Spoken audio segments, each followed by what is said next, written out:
अस्सलाम वालेकुम दोस्तों, ਤੁਸੀਂ ਵੇਖ ਰਹੇ ਹੋ ਪਾਕ ਪੰਜਾਬ ਟੀਵੀ ਤੇ ਮੈਂ ਹਾਂ ਤੁਹਾਡਾ ਮੇਜ਼ਬਾਨ ਅਬਦੁਲ ਵਾਹਿਦ।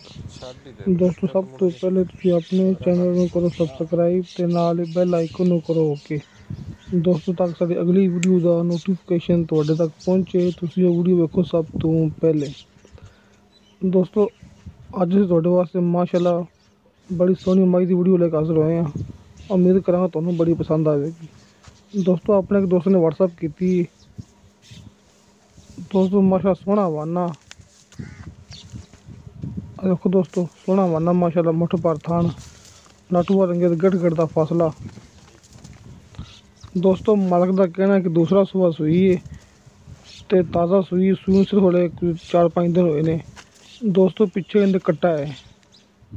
देखो दोस्तों, सोहने थान, नाटुआ रंगे गढ़ गढ़ का फासला, सोहना माशाल्लाह वाना।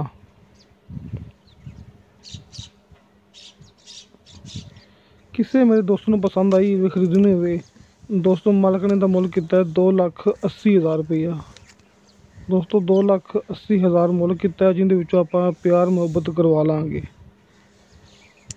दोस्तों, मुल की नहीं फिक्र करी होंदी, क्योंकि कई अपने दोस्त 50,000 वध मंगते हैं, कोई 20,000 वध मंगते हैं।